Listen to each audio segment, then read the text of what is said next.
Bonjour. Capsule un peu spéciale aujourd'hui. Très spéciale aujourd'hui. Nous sommes le 9 août. Il est presque 18 h.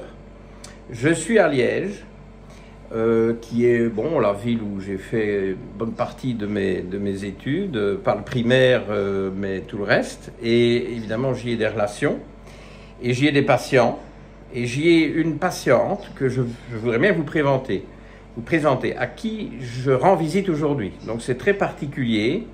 Et alors, on va rester confidentiel, hein, parce que c'est quand même un domaine médical. C'est ma patiente, on va lui demander son avis. Moi, je crois que c'est depuis 35 ans, mais c'est peut-être plus. Et alors, c'est Jeanne. Voilà. Et voilà Jeanne. Qu'est-ce que c'est vache, surtout de garder sur les cheveux. Ah ben voilà, Jeanne, elle se trouve moins bien que quand elle fréquentait ma mère, qu'elles étaient les meilleures copines. Donc en plus, Jeanne ici vient d'avoir un accident très grave duquel elle réchappe. Elle vient de se fracturer le col du fémur. À droite, c'est ça? Non, la hanche droite. Droite, oui. La hanche, c'est donc bien ça que ça veut dire. Enfin, oui, je ne connais pas les détails de la fracture, mais ça s'est très bien passé. Tu n'as plus mal, je crois? Alors, ça date d'il y a très peu de temps, quoi, 2 mois? Je n'ai jamais eu mal. Même pas eu mal, comme quoi. Mais enfin, elle est... Alors, bon, Jeanne, je veux dire, c'est quand même particulier, parce que nous sommes donc ici au mois d'août. Dans moins de 4 mois, Jeanne commence sa 100e année. Ah, ça, si c'est pas ça de la longévité, je ne sais pas ce que c'est. Et donc, c'est vrai qu'ici, elle a eu quand même un gros coup, parce qu'ici, elle est en maison de repos. Alors, je vous signale que je ne peux pas vous montrer trop, ici où on est dans l'intimité de sa chambre. Je pense qu'on pourrait lui amener son repas du soir, donc son dîner. Alors ici à Liège, on dit souper, mais bon, on dit ce qu'on veut. Peut-être dans 10 minutes, donc je sais pas, il va peut-être se passer des choses. Mais je dois rester discret sur l'endroit, donc je ne vais pas en faire la publicité, alors qu'en réalité, ma patiente est très contente. Mais tu ne dis pas où c'est parce que... Ah, 6h30. Bon, alors on a le temps de faire notre capsule, peut-être sans être perturbé par ça. Et je ne peux pas vous dire où elle se trouve, alors qu'elle est contente des soins, elle est contente du personnel, elle est contente de son infirmier avec qui je communique, etc. C'est même assez bien de voir à quel point elle réagit positivement après un petit temps d'adaptation, parce qu'au début c'est quand même un choc, hein. C'est une dame qui a vécu toute seule, qui est veuve depuis 35 ans. C'est plus ou moins, je crois, à l'époque où j'ai commencé à m'occuper de toi comme patiente, hein. C'est quand tu as perdu Mathieu, hein. Mathieu, c'était son mari, que j'ai très bien connu, parce que c'est une histoire. Alors bon, c'est pour ça aussi que je voulais faire cette vidéo, parce que c'est une histoire totalement invraisemblable. Au fait, il n'y a pas de Goliath ici, jamais. On ne peut pas amener un chien dans une maison de soins, vous voyez. Bon, Goliath est dans la voiture, on s'en occupe, il fait sa petite promenade, il m'attend. Donc voilà, pour une fois, il y a une vidéo sans Goliath, mais Goliath va très bien. Et donc, je crois que Jeanne elle me connaît depuis bien plus de 35 ans. Donc moi, j'ai connu son mari, nous étions voisins. En plus, l'appartement où je vivais avec mes parents... c'est la première fois, tu avais peut-être 5-6 ans. Voilà. Donc, je crois qu'effectivement, je suis revenu en Belgique, d'Haïti, à l'âge de 6 ans, et elle me connaît donc depuis bien plus de 60 ans. Mais elle n'est ma patiente que depuis 35 ans, je crois, au moment où elle est devenue veuve. Alors, c'est une longue histoire que je voudrais un tout petit peu élaborer, mais on va rester ici sur un peu ce qui s'est passé. Donc, quand est-ce qu'il y a eu cette chute? Alors, elle a évidemment commis elle a grimpé sur une échelle ou sur un escabeau ou sur une chaise, je ne sais pas quoi. Oui, mais tu t'es cogné, alors il y a quand même quelque chose qui a... Enfin bon. Inexplicable. Bon, il y a eu un incident. Ben, là, moi j'ai eu peur parce que c'est quand même des âges, quand on casse quelque chose, ça devient du sérieux. Et alors, il y a quand même une anecdote qu'il faut absolument... Je dis, c'est une vidéo complètement hors sol, hein. Et alors, explique-nous un peu, Jeanne, comment... D'habitude, je ne l'appelle pas Jeanne, je dis tu, enfin bon, hein, bon vous savez, elle m'a connu haut comme 3 pommes, comme on dit. Mais toujours est-il que tu es sorti, tu as eu cette chute, que quelqu'un a été prévenu. D'ailleurs, on a vu cette dame-là ici, quand je suis arrivé, elle était là, elle était venue te rendre visite. C'est une voisine. Le comique, c'est que c'est la voisine qui occupe l'appartement que j'occupais moi il y a 30 ans. Bon, bref, exactement le même appartement qu'elle a racheté. Il y a eu des acquéreurs successifs. Et donc, on s'est rendu compte qu'il y avait eu un accident et c'était un gros problème pour t'évacuer parce que l'ascenseur, c'est très étroit, la cage d'escalier, je la connais, hein, je la connais par cœur. Bon, je prenais les escaliers à l'époque pour m'entraîner plutôt que l'ascenseur. Au 8e étage, bon, elle vit au 7e. Et donc, on ne savait pas passer un brancard. Et donc, comment est-ce que tu es sorti de chez toi? Par la fenêtre centrale de la loggia, qu'on a démontée, et je suis passé dans le vide. C'est totalement. Attention, ici, c'est la maman de Tom Cruise. Hein. On a démonté la grande fenêtre centrale parce que c'était les mêmes fenêtres que chez moi. Je les connais, c'est d'énormes fenêtres qui s'ouvre en oscillo battant. On a démonté ça, les pompiers sont venus et l'ont sorti dans le vide par l'avant du building. Je ne sais ça que depuis quelques jours, quand on en a parlé. Je crois avant-hier. Je ne savais pas ce détail. Je me suis dit, là, c'est pas possible. Là, on doit shooter une vidéo parce que à 98 ans, sortir de chez soi parce qu'on a fait une chute, qu'on a eu un incident, qu'on a un problème osseux et sortir, pas par l'ascenseur, mais par la façade. Alors, c'est quand même, elle est au 7e et tu n'as pas eu peur? Pas du tout. Pas du tout eu peur? Alors, pas du tout. Oui. J'ai trouvé ça marrant. Marrant. Il devait y avoir des curieux en bas sur la place. Oui, c'était l'attraction. Alors, franchement, il aurait fallu mettre des chaises et faire payer, parce que franchement, des acrobaties comme ça, ça je trouve que c'est vraiment la cerise sur le gâteau. Enfin bon, moi j'étais très tracassé, quand j'ai appris ça, je me suis dit aïe aïe aïe. Mais nous voilà maintenant, on est à combien ici? 2 mois? 1 mois et demi? 2-3 mois? C'était 3 jours avant l'ascension. Donc c'est au mois de mai. Au mois de mai, donc on est à 2 mois et demi, probablement 2 mois et demi. Oui.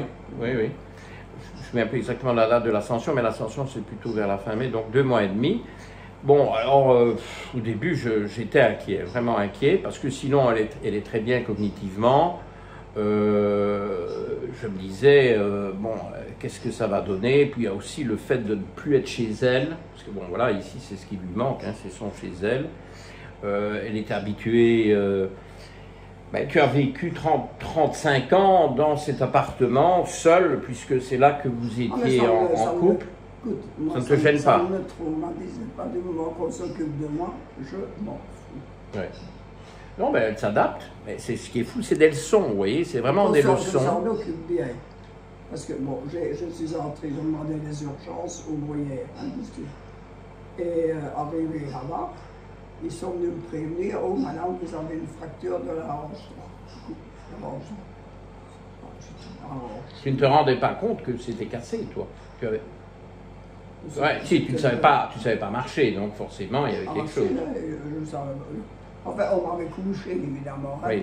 Hein, c'est d'ailleurs pour ça qu'on t'a passé par la fenêtre plutôt que par l'ascenseur, parce que tu ne pouvais pas être couché dans l'ascenseur. C'est quand on a fait la radio là-bas qu'on a vu que... Voilà. Et tu as été opéré très vite? Il est venu m'annoncer que j'ai été opéré tout de suite. Tout de suite? Par une Berlon, chirurgien. Ok. Mais moi, quand on m'a dit, vous avez une fracture de la hanche droite. J'ai imaginé la hanche droite, tout dans le hasard, enlever la hanche, et pas imaginer. Ah oui, maintenant c'est... Il est venu me dire après, donc bon, j'ai été en salle d'op, il est venu me dire après, voilà, je vous ai mis un bouchon. Bon, il m'avait mis un clou, je m'en fous. Mais il a mis un bouchon. J'avoue que j'ai pas tous les, dans les j'ai termes. pas encore tous les, j'essaie de Dans récupérer les termes de documents médicaux. choses, ça veut dire quelque chose. Bon, en tout cas, les suites se sont bien passées. Ça s'est mieux passé physiquement, orthopédiquement que moralement, parce que moralement, ben voilà, elle est très autonome. Elle va au théâtre, elle va à l'opéra, elle va faire ses courses, pas toutes les courses. Bon, il y a un petit temps que tu ne fais plus les courses, tu es aidé maintenant, mais tu as ta vie, tu fais... Je décide tout. voilà, tu es autonome, elle décide tout, elle a toute sa tête. Je me souviens, je t'ai appelé le jour de Noël, je crois, donc il y a... Voilà, il y a plus de 6 mois, 7 mois, 7 mois et demi maintenant. Et ben voilà, tu vas parler pendant plus de 2 heures, hein, 2h15, je mens pas. Hein. Et alors, voilà, elle a toute sa tête et tous ses souvenirs qui remontent. Alors, parlons un peu des souvenirs, parce que alors ça doit absolument aussi être partagé avec vous. Pas vous partager, partager avec vous, parce que maintenant on dit souvent des trucs un peu bizarres. Et alors, ces souvenirs, c'est de la folie. Et j'en profite. Alors là, je travaille ici sans filet, je ne sais pas ce qu'elle va nous raconter, et surtout me raconter, puis vous allez entendre. C'est un peu indiscret, mais bon, tant pis. Tu étais la meilleure copine de ma mère. Oui. On est d'accord. C'est ce qu'on m'a toujours dit. Ils sont presque comme 2 sœurs. Voilà, quasiment comme 2 sœurs. Ma mère était fille unique. Et moi aussi. Et toi aussi, et Jeanne aussi. Donc 2 filles uniques, voilà, ben, elles s'entendaient très bien. Vous avez suivi des cours de sténodactylo. On parle de quelle année là? Est-ce que c'est pas 1945 ou... Elle les avait suivis autre chose, dans l'autre institut que moi. Ah, vous n'étiez pas dans la même école. Pigier, moi je me souviens de l'école Pigier. Non, moi c'était pas Pigier. Toi c'était pas Pigier. C'était chez les 4, moi. Ouais. Bon, ma mère c'était pas, elle n'allait pas aller. Avec mon grand-père, son père, elle n'allait pas aller dans la même école.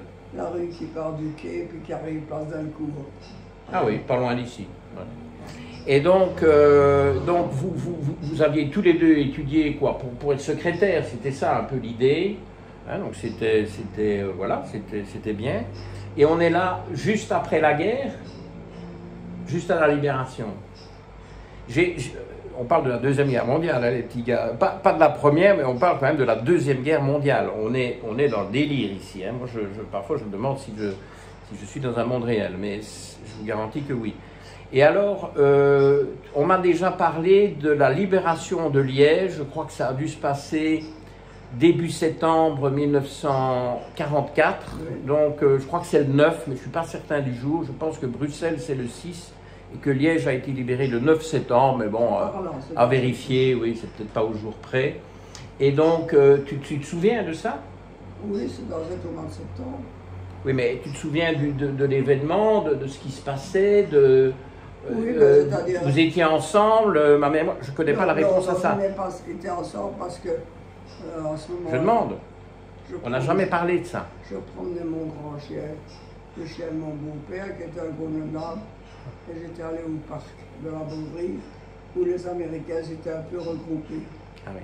Et c'est de là que j'ai appris que le jeune homme avec lequel j'avais une relation amoureuse. Ah, des confidences. Ça, je ne suis pas au courant. Le jeune homme avec qui tu flirtais. On l'a trouvé des semaines après, mais les Allemands l'avaient assassiné avec une balle dans la nuque. Ah oui, il a été exécuté.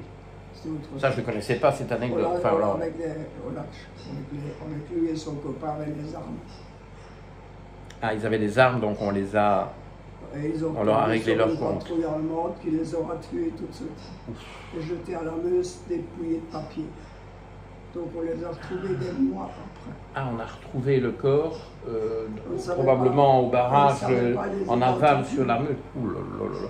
J'ai jamais entendu cette anecdote-là. Enfin, c'est une anecdote, c'est pas une anecdote, c'est un drame. Grâce à toi qu'ils ont eu une sépulture. J'avais encore une carte de la raison sociale de mon beau-père qui était entrepreneur de carrelage. Et c'est comme ça qu'on a connecté à toi. Ça dans son portefeuille, Jean-Louis. C'était la seule pièce d'identité qu'il avait dans son portefeuille. Quelle affaire. Et la police est venue sonner chez moi en me demandant, madame, avez-vous pas un ouvrier qui a disparu de chez vous? J'ai dit non, je savais qu'on n'aurait pas retrouvé le corps. Parce que j'étais allé j'avais parlé avec son chef de groupe, son chef de résistance. Oui, c'était dans la résistance. Alors, mon père était dans la résistance aussi, si je... Oui, mais dans la résistance armée, parce que lui, il faisait sauter des rails, etc. Ah oui. Alors, on est en plein délire. Je te dis, ça a été vraiment une odyssée. J'ai réalisé sur le coup, mais c'est Jean-Louis. Il a disparu. Et il n'avait que lui pour avoir la carte de mon père dans son portefeuille. Alors je dis, donnez-moi cette carte, je m'en charge. Et c'est alors que j'ai impossible de téléphoner, tout était coupé. J'ai pris. Oui, donc là on est en octobre 1944, en pleine guerre. J'ai pris le bus ou le tram. Et je suis allé jusqu'à Millemort annoncer aux parents qu'on avait retrouvé le corps de leur fils et de celui du voisin, parce que c'était les deux meilleurs copains ensemble.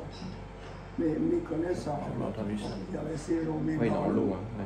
Mais c'est vrai qu'à Liège, quand il y a ce genre de drame, on retrouve les corps plus bas parce qu'il y a des barrages sur la Meuse plus bas. Hein. Regarde la femme du général, on a mis des mois à retrouver.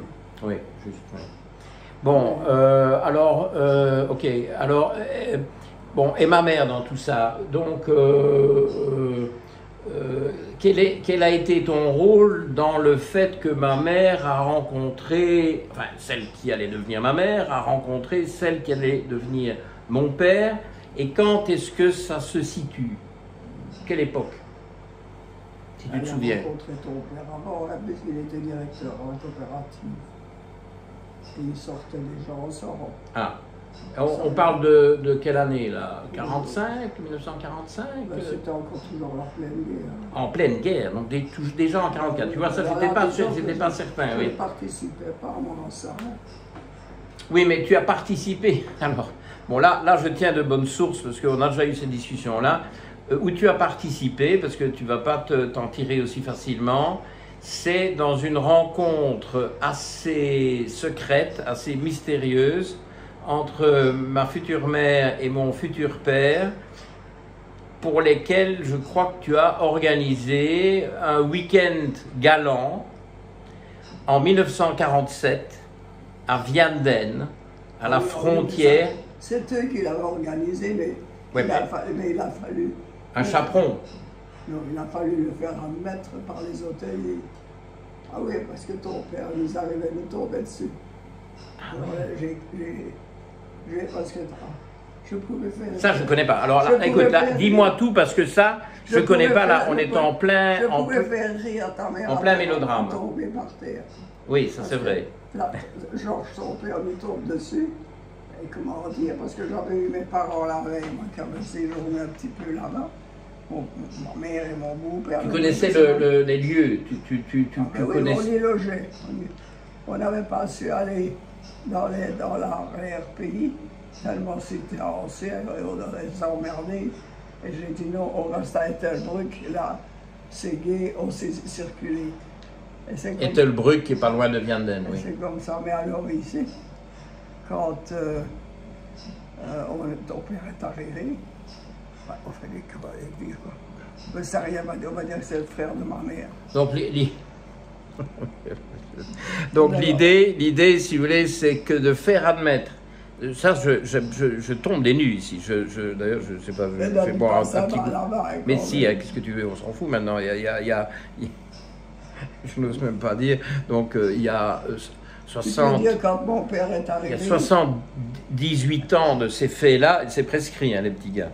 Et donc, mon père a débarqué. L'idée était de rester là, quoi, le week-end. Et Jeanne lui a inventé une identité, elle a dit que c'était le frère de sa mère. Jeanne, donc toi, tu lui as inventé une identité. En disant qu'il était le frère de ma mère. Que c'était ton oncle. C'était mon oncle, c'était donc le frère de ma oui. mère. Ah oui, et ça a marché. Il n'allait pas aller gratter pour savoir. Mais non, tu penses bien.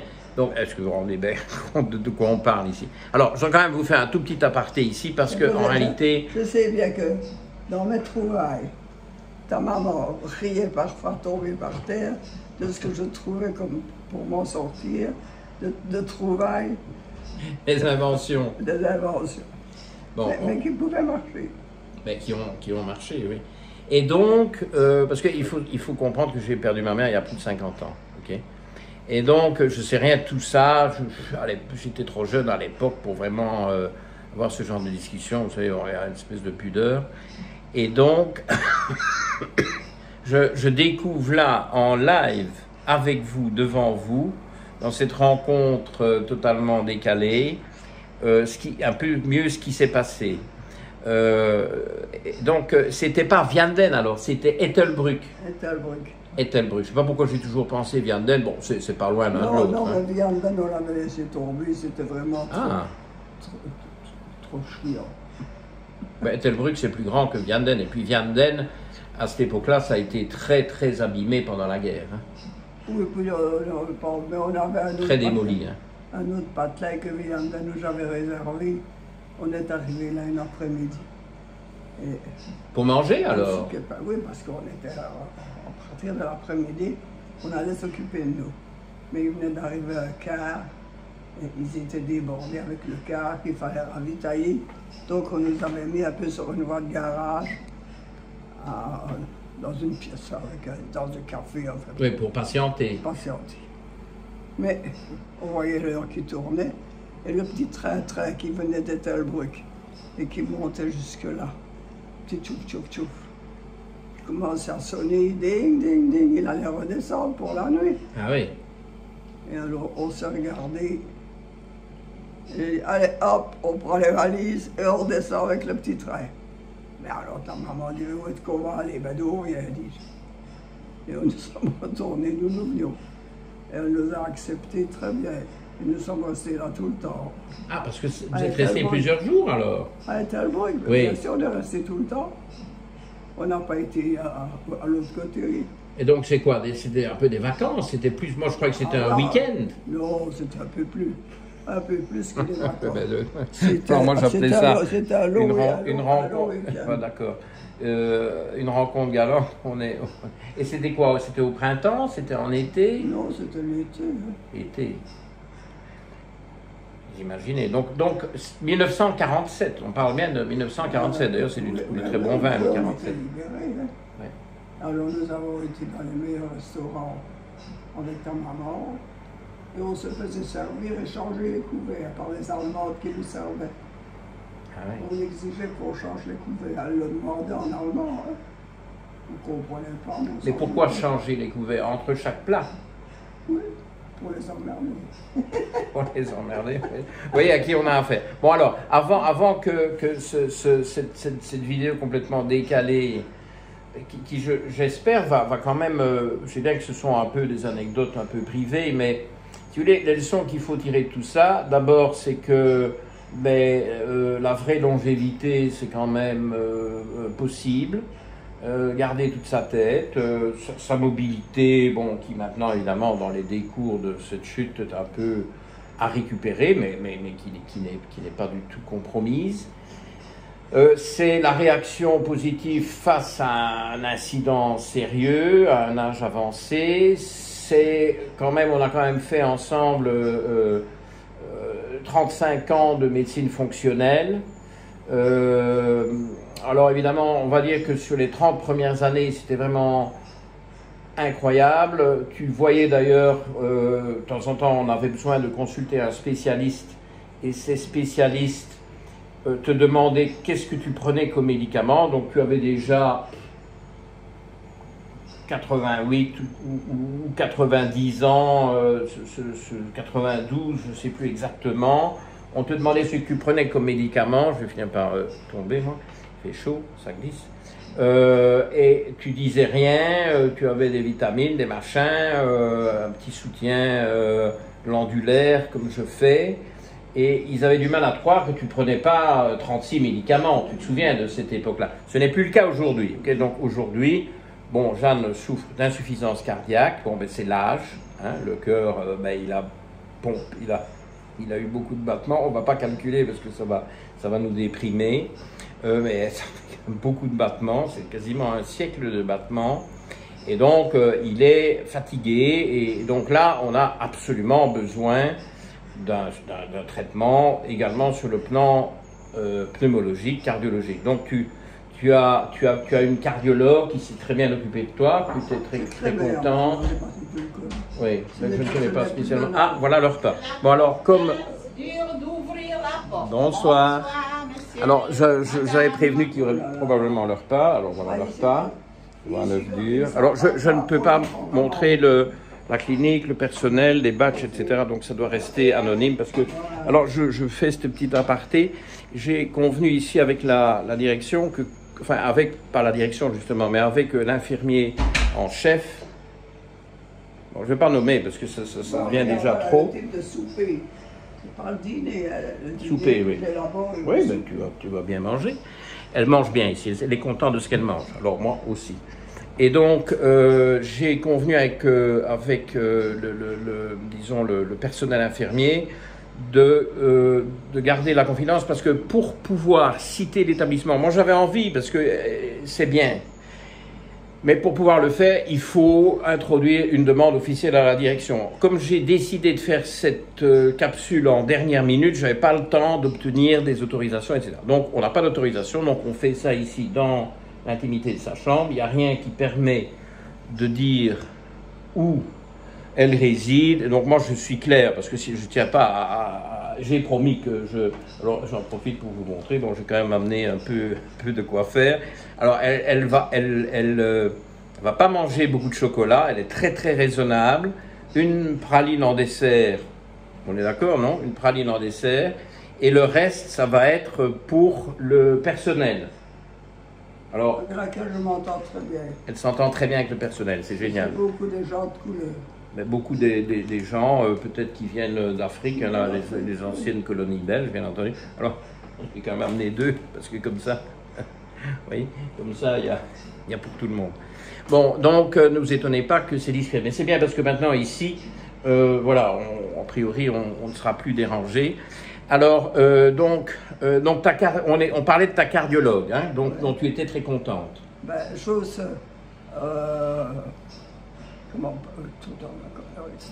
enfin, celui qui te délègue ici, le nom m'échappe, madame, parce que les noms... Oui, mais c'est rien, on ne peut pas donner de nom, de toute façon, aujourd'hui. Il m'a mis en rapport, évidemment, avec la doctoresse qui s'occupe de nous ici. Oui, donc il y a une collaboration entre la médecin qui te soigne ici et qui s'occupe de toi ici. C'est celui qui m'a opéré. Là, il y a le chirurgien, alors il y a plusieurs, il y a le chirurgien orthopédiste. Le 9 ou 10 septembre, donc bientôt, il m'y conduira. Tu dois y retourner pour un rendez-vous de suivi. Oui. Ouvrir. Ici, je m'en charge. Tout ça est organisé. Alors moi, je t'ai fait une lettre pour que on te reprenne un rendez-vous chez la cardiologue, mais qui a changé, hein, ce n'est plus la même personne. Ce n'est plus elle, c'est très bien. Oui, mais ils auront ton dossier, donc c'est un suivi. Et ça, évidemment, maintenant, c'est indispensable. Mais il faut bien dire que quand elle avait, je crois que ça a été jusque il y a 6-7 ans d'ici, 6 ans, 5-6 ans, bon là, il a fallu quand même commencer à faire grimper les moyens, et donc la médecine fonctionnelle ne suffisait plus. Mais je me souviens très bien que les spécialistes que tu voyais, je me souviens que tu en as rencontré aussi pour des problèmes aux gros orteils, hein, pour des petites choses. Alors aussi, n'oublions pas, tu avais un suivi annuel qui s'est fait, mais alors sur des périodes invraisemblables, de suivi pour un cancer du sein dont tu as souffert. Tu avais quoi, 57 ans, c'est possible? Donc il y aurait 40 ans, non? 20 mots. J'ai été opéré du sein. Donc on a enlevé un sein. Et alors, dans la suite, bon, ça s'est bien passé, j'ai oublié. Ça a dû figurer dans le dossier médical au départ. Oui, je crois que c'est 57, ou 53 peut-être. Bon, donc il y a un bon bout de temps. Et tu as eu des suivis annuels, non? Tu y allais chaque année pour un bilan. Pour un bilan. Et j'ai eu 22 rayons. C'est tout. Tu as eu la radiation après la chirurgie, radiation. Oui. Radiothérapie. Et jamais de récidive. Jamais de récidive. Bon, ça c'est avant que je m'occupe d'elle, évidemment, mais bon, ça faisait partie, bien entendu, de son histoire médicale, donc on devait absolument en tenir compte. Donc j'avais une médecine fonctionnelle adaptée à cette situation-là. Et quand tu retournais à tes rendez-vous annuels pour le suivi, pour le dépistage d'une éventuelle récidive qui n'est jamais survenue, là, je crois qu'aujourd'hui on peut quand même dire que ça va plus, ce n'est plus d'actualité. Sein gauche, oui. Et donc, si vous voulez, les médecins qui assuraient ce suivi, c'est toujours un scénologue en plus des examens qui va gérer une visite de conclusion, bah, ils avaient du mal à comprendre qu'au fur et à mesure que les décennies passaient, que tu ne prenais pas de médicaments. C'est pas toi qui as enrichi l'industrie pharmaceutique. Là maintenant, un peu, oui, bah écoute, je crois que c'est une autre leçon de cette vidéo un peu surprenante, c'est que à un moment donné, les médicaments, heureusement qu'ils sont là. Tu as maintenant, étant donné l'âge, une ostéoporose avancée. Jeanne, pour moi, et je dois me mettre en relation pour vérifier si c'est bien ce qu'ils veulent faire avec le spécialiste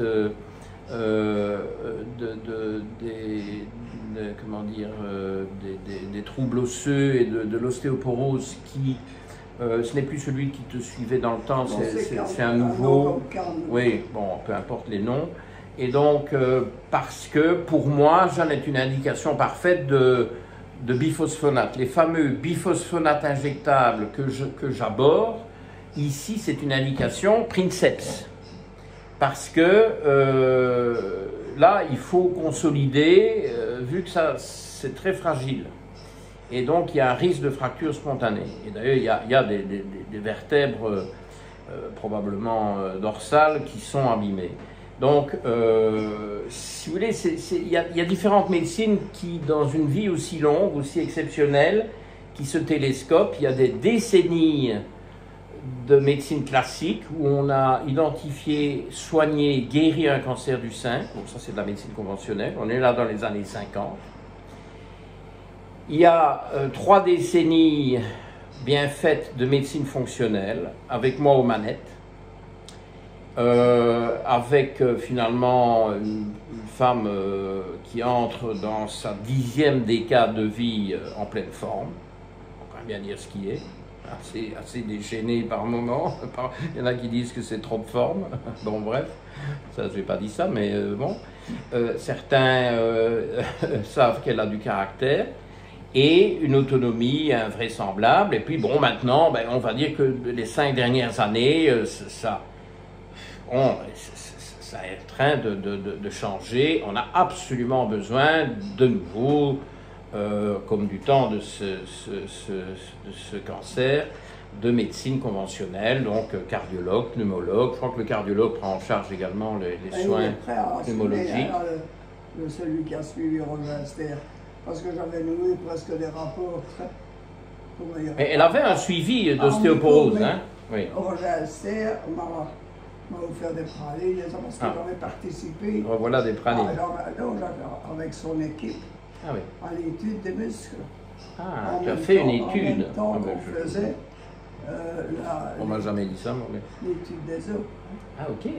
Donc il avait demandé. Ah, tu étais à coquiner avec eux alors. Oui, mais bon, on m'a pas tenu dans l'ignorance. J'ai des photos d'eux, ils m'ont envoyé des pralines. Ok, ah, génial. Bien sûr. Oui, donc tu vois, là c'est de la médecine tout à fait conventionnelle, mais autant je suis contre les biphosphonates à 50 ans, ça me paraît complètement abscon, et je vous renvoie vers les vidéos où je parle de ça et des articles, etc., et mes livres, mais j'en reparlerai peut-être un jour, parce que c'est quand même un gros sujet. Mais là maintenant, moi j'appelle de mes voeux une injection de biphosphonate, et à mon avis c'est ce qui se mijote, mais il faut que je règle ce problème de transmission des documents médicaux, parce que comme tu es... dans le rapport de ce qu'il a dit qu'il faudrait faire. Oui, mais je vais mettre la main dessus, mais je suis certain, parce que c'est une indication évidemment en or. Donc, si vous voulez, c'est une des leçons de ceci, c'est qu'il faut plutôt louanger une médecine intégrative. Voici un exemple. Jeanne ne serait pas là où elle est aujourd'hui sans médecine fonctionnelle. Je pense qu'on lui a quand même donné de la qualité, de la quantité de vie en bonne santé. Quand à 90 ans, on ne prend pas de médicaments, je crois que c'est quand même intéressant, les médecins n'employaient pas leurs oreilles. Et ici, on s'approche, alors on a parlé tout à l'heure, c'est pas une bonne idée de parler de grandes fêtes. On va déjà fixer le 5 décembre, c'est ça? Le 5 décembre, tu entreras dans ta 100e année. Parce que quand on a 99 ans, on entre dans sa 100e année. Donc ça va déjà être un fameux, comment dire, une fameuse étape encore. On espère que tu auras continué je veux pas dire ta guérison, mais ta récupération, parce que c'est vrai que si on avait fait cette vidéo il y a 6 mois, c'était prévu, hein, je ne sais pas si tu te rappelleras, mais c'était prévu de faire cette vidéo-ci, à cette époque-ci, cet été, mais chez moi au Luxembourg. Parce que la dernière fois que tu es venu, il y a quelques années, il y a, je sais pas, 3-4 ans, et donc j'avais prévu que tu reviennes, qu'on aille te chercher. Et puis voilà, on n'a pas su le faire, mais c'était prévu, tu étais au courant d'ailleurs. Et bon voilà, ben, c'était pas possible parce que ici, c'est pas une bonne idée, c'est trop fatigant. Donc je suis venu, comme ça au moins je vois aussi où tu es. Je vais d'ailleurs te laisser prendre ton 3e repas. Elle n'est pas en jeûne intermittent, ça je peux vous dire. Elle a 3 repas, elle est contente de ce qu'elle mange, elle est contente de ses soins. Je téléphone régulièrement à son infirmier. Je trouve que ça a plein de côtés motivants, réconfortants. On entend tellement parler de choses horribles et de négativité. Ici, je crois qu'il y a beaucoup de positivité. C'est même tellement de positivité que moi j'apprends des anecdotes tout à fait invraisemblables. Je ne sais pas si j'ai bien fait d'inclure ces petits éléments de ma vie privée, antérieure. Ce sont des détails qui donnent la vérité du vécu. Ben oui, c'est comme ça qu'on se connaît, c'est tout un historique entre toi et moi, et qui continue, malgré les événements, malgré voilà, la fatalité. Et c'est quand même, pour moi, un lien avec des parents que j'ai perdus il y a 50 ans. J'ai gardé quand même mes facultés mentales, où je peux décider des choses. Alors ça, tes facultés mentales. Alors, je vais finir, parce qu'on est au bout du temps, je vais finir avec un petit scoop terminal. Alors, dès que j'ai arrêté la vidéo, je vais mieux lui expliquer, parce que c'est quelque chose qu'on n'a jamais vraiment développé, vu qu'à l'époque où j'ai testé ça, on n'en avait pas la connaissance et la compréhension qu'on en a aujourd'hui. Et ça va peut-être vous faire comprendre un peu mieux le génotype ApoE de Jeanne, évidemment, comprend un ApoE2. ApoE2, longévité, cognition, pas de maladie cardiovasculaire, un muscle cardiaque qui vieillit, mais pas de maladie cardiovasculaire. Bon, voilà, tout se rejoint. Hein. Mais ça, c'est les 10 dernières années de ma contribution professionnelle, mais sauf que nous, on a commencé 25 ans avant ça, et à l'époque, on ne savait pas du tout ni quelle était ApoE2, ni ce que ça voulait dire. Bon, maintenant, on le sait. Et on comprend un peu mieux pourquoi elle est toujours quand même verte. OK? Bon, ben, Jeanne, merci beaucoup. Je vais te laisser manger. On va encore un peu papoter, mais voilà, j'espère que j'ai bien fait de faire cette vidéo et que... si ça peut t'aider en quoi que ce soit, tu le dis. Mais c'est pas moi que ça aide, c'est des gens que je trouve ça devrait inspirer. Et à mon avis, il y en a qui vont être inspirés. Ben, tu en as autour de toi. Oui, j'ai 6 patientes de plus de 90 ans. Il me semble que le flamand est mieux que moi. Oui, mais j'ai pas mal de patientes âgées, mais c'est quand même toi qui as leur corps. Hein. Alors, il faut tenir. Hein. Qui? Mais c'est toi la plus âgée de mes patientes. Je ne sais pas si tu es conscient. Bon, tu le sais. C'est que je reproche à... Non, non, mais attends, on va poursuivre ceci parce que là, ça devient plus confidentiel. On va un peu discuter maintenant de détails. Je vous laisse. Jeanne, merci beaucoup. Je crois que ça va quand même faire un peu date, cette histoire, en tout cas pour moi. Pour vous, je ne sais pas. À la prochaine. Et puis, dès que j'ai fini nos papotages, je retrouve Goliath qui vous envoie une grosse langue bien rose. et que Jeanne connaît et apprécie beaucoup, mon chien. Salut.